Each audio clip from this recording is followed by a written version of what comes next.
Hello students, निर्मल PG college की online classes में आपका स्वागत है। तो आपकी सेकेंड ईयर का जो मैथमेटिकल फिजिक्स बुक है, पेपर 3 है, उसका एक चैप्टर हो चुका है। यानी कि यूनिट 1 में 2 चैप्टर है, जिसका एक चैप्टर आपका हो चुका है, कर्विलिनियर कोऑर्डिनेट सिस्टम वाला।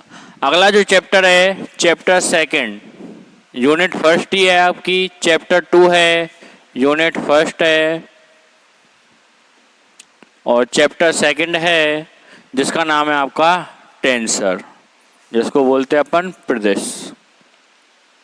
ठीक है, तो क्या है टेंसर, क्या है, उससे पहले इसका थोड़ा इंट्रोडक्शन जान लेते हैं। तो आपका जो आज का टॉपिक रहेगा वो रहेगा जनरल इंट्रोडक्शन ऑफ टेंसर। ठीक है, तो क्या है कि स्टार्टिंग में क्या था, इंट्रोडक्शन वाला जो पार्ट है, अभी तक आपने केवल 2 क्वांटिटीज का नाम ही सुना होगा। एक होती है आपकी स्केलर और एक होती है आपकी वेक्टर। स्केलर को बोला जाता है अदिश और वेक्टर को बोला जाता है सदिश। ठीक है, स्केलर कौन सी राशि होती है? ऐसी राशि जिसका सभी दिशाओं में केवल और केवल क्या ज्ञात किया जा सके? मैग्नीट्यूड या परिमाण। ठीक है, और वेक्टर कौन सी क्वांटिटी होती है? ऐसी राशि जिसका दिशा और परिमाण दोनों ही ज्ञात किया जा सके। Direction and magnitude both can be measured in the vector quantity and only magnitude can be measured in the scalar quantity. Okay, so scalar और vector। स्केलर के अपने एग्जाम्पल होते हैं, वो हो गया स्केलर का एग्जाम्पल हो गया अपना द्रव्यमान हो गया, आयतन हो गया, ये आपके क्या है? स्केलर है। लाइक आपकी स्पीड हो गई, डिस्टेंस हो गई, ये आपकी क्या है? गति, दूरी, ये क्या हो गई? आपकी स्केलर क्वांटिटीज। वेक्टर क्वांटिटीज हो गई आपकी वेलोसिटी हो गई, वेग हो गया, डिस्प्लेसमेंट हो गया, विस्थापन हो गया और बल हो गया। ये क्या है? आपकी वेक्टर क्वांटिटी। तो ये अभी तक आप पढ़ चुके हो कि स्केलर क्वांटिटी क्या है, वेक्टर क्वांटिटी क्या है। तो कुछ साइंटिस्ट थे जिन्होंने क्या किया, एक नई टर्म इजाद की जिसको बोला जाता है टेंसर। और स्केलर वेक्टर क्या है? टेंसर का ही जनरलाइज्ड फॉर्म है, व्यापीकृत रूप। टेंसर क्या है? स्केलर और वेक्टर का व्यापीकृत रूप है, वो अपन आगे देखेंगे। तो टेंसर का नाम का एक शब्द दिया, तो बेसिकली जो स्केलर और वेक्टर है वो क्या है? टेंसर है, या टेंसर ही क्या है? स्केलर और वेक्टर। एक ही बात है, कुछ भी बोल लो। आप बोलोगे स्केलर एक टेंसर है, हाँ। वेक्टर एक टेंसर है, हाँ। टेंसर क्या है? स्केलर है, हाँ। टेंसर क्या है? वेक्टर है। लेकिन वो अलग अलग पार्ट्स में डिवाइड होंगे।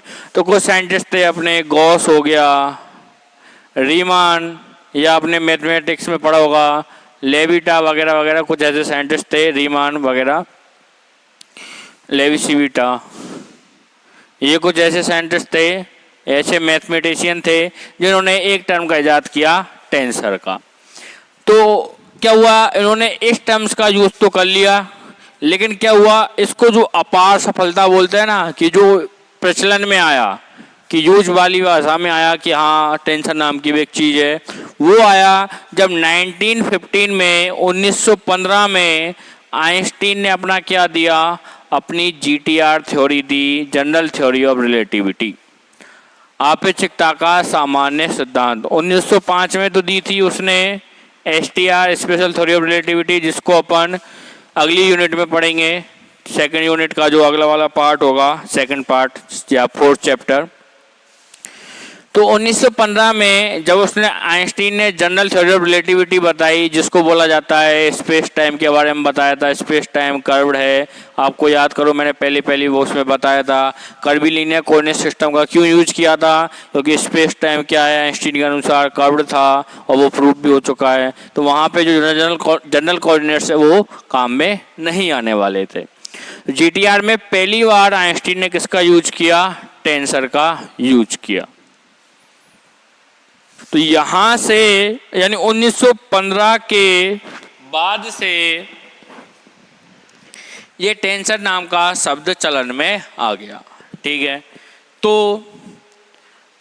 अब आजकल ये जो टेंसर है वो फिजिक्स की लगभग हर ब्रांच में, ईच ब्रांच, प्रत्येक ब्रांच में, प्रत्येक शाखा में यूज होता है। लाइक आपकी इलेक्ट्रोडायनेमिक्स हो गई, ईडी हो गई, आपकी क्वांटम ईडी हो गई, थर्मोडायनेमिक्स हो गई, थर्मो हो गई, फ्लूइड मैकेनिक्स हो गई, और भी मैकेनिक्स हो गई। यानी फिजिक्स की लगभग हर ब्रांच में, एस्ट्रोनॉमी में, एस्ट्रोफिजिक्स में ये बहुत यूज होता है टेंसर। तो यहाँ पे लगभग हर जगह क्या आने लग गया, टेंसर का यूज अब होने लग गया। ठीक है। तो क्या है टेंसर? तो अगर मैं देखूँ दो, एक टर्म होती है आपकी जे, जिसको बोला जाता है करंट डेंसिटी या धारा घनत्व। क्या बोला जाता है? करंट डेंसिटी या धारा घनत्व। एक होता है आपका सिग्मा, जिसको बोला जाता है कंडक्टिविटी, इलेक्ट्रिकल कंडक्टिविटी। के होता है आपका थर्मल कंडक्टिविटी, सिग्मा होता है आपका इलेक्ट्रिकल कंडक्टिविटी, यानी कि चालकता, उस विद्युत चालकता। और के क्या होता है? ऊष्मीय चालकता। ई आपका पता ही है, इलेक्ट्रिक फील्ड। तो ओम्स लॉ लगाते हैं। एक तो होता है आपका ओम्स लॉ V = IR, और एक ओम्स लॉ होता है जो J, सिग्मा और E को रिलेट करता है, वो होता है J vector = sigma E vector.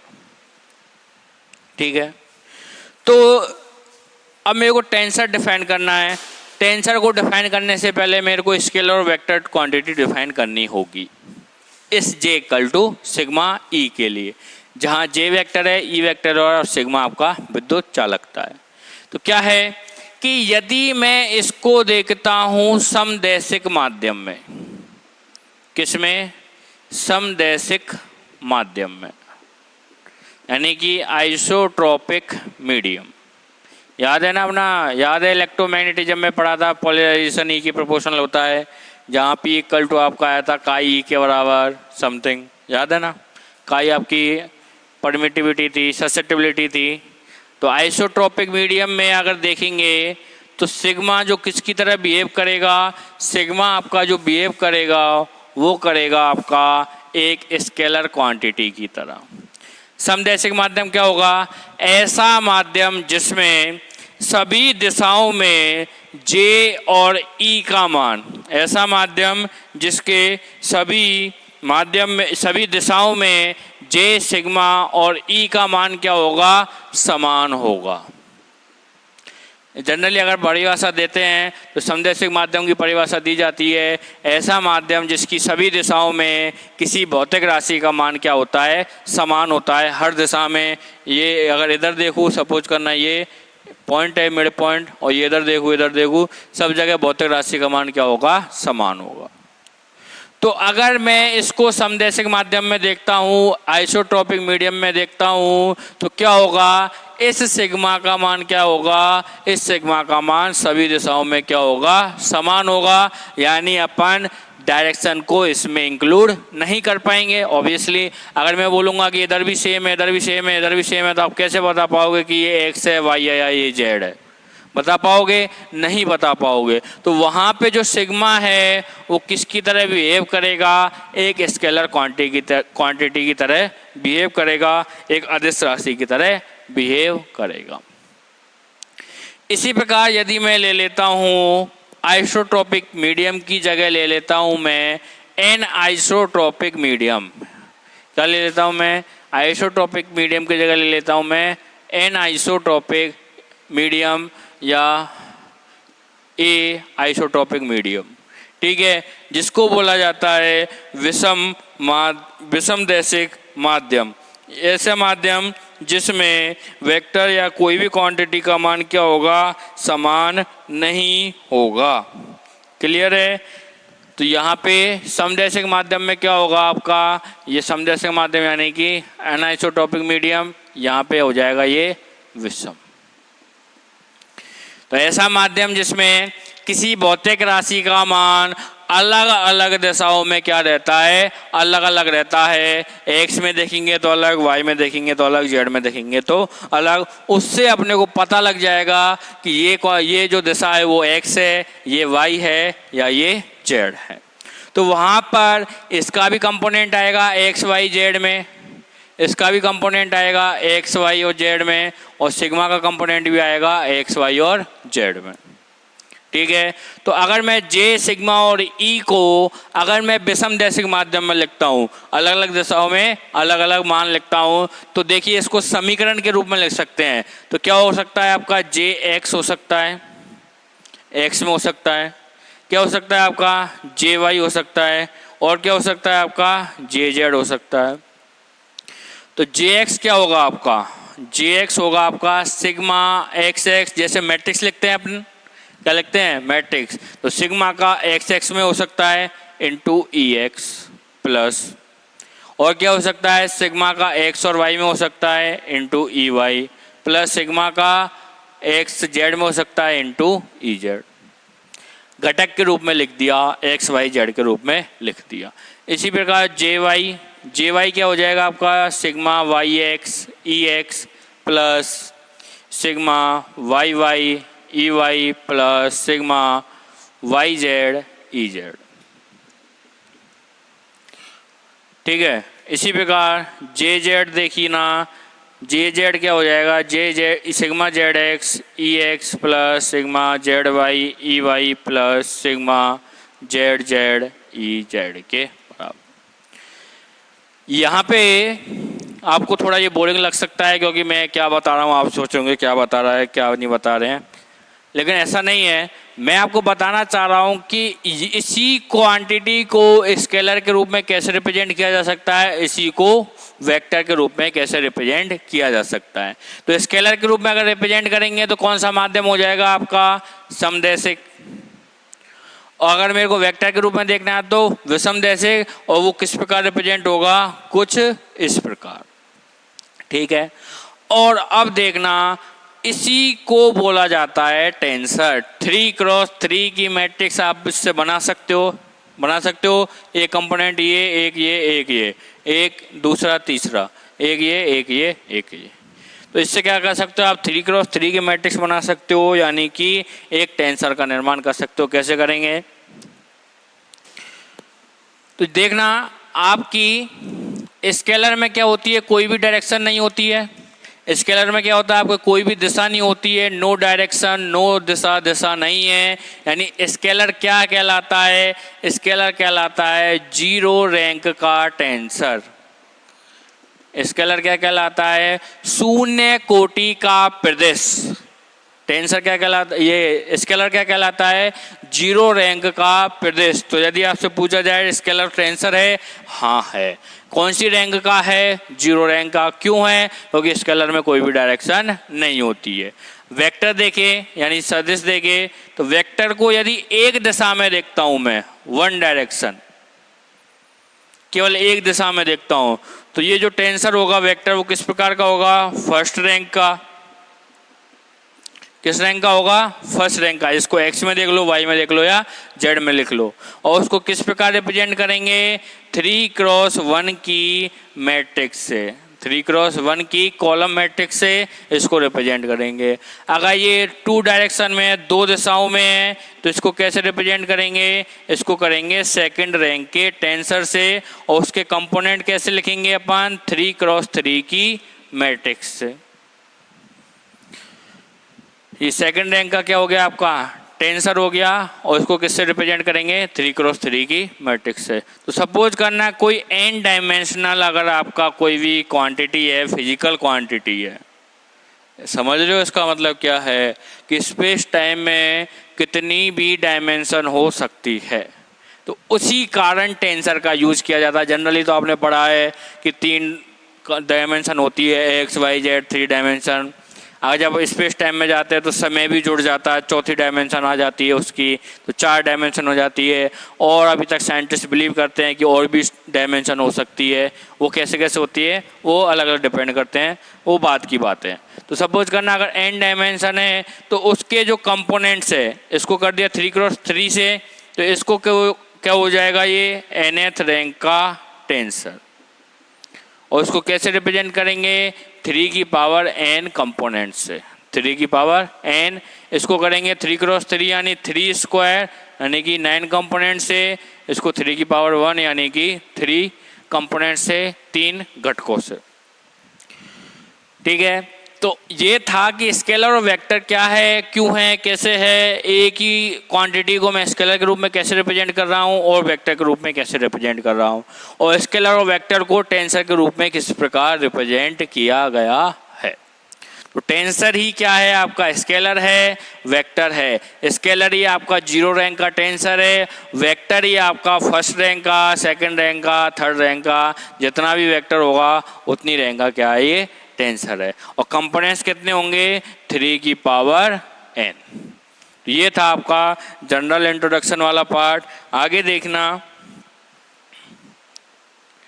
आगे देखिए, मैं आपको आज की क्लास में अभी के लिए एक चीज़ और बता रहा हूँ कि ये जो आप टेंसर है, ये जो वाला चैप्टर है, अगर आप जो टर्म्स है इंग्लिश में याद रखोगे तो आपके लिए बेटर है। किसमें, इंग्लिश में। वहाँ पे क्या है आपका इजी हो जाएगा थोड़ा, क्या है क्या नहीं है, बाकी तो मोह माया है। तो मैं पहले आपको कुछ टर्म्स है जो टेंसर में अपने आगे यूज आने वाली है उनके बारे में थोड़ा बता देता हूँ। तो सबसे पहले है आपकी टेंसर, खुद टेंसर जिसको बोला जाता है प्रदेश।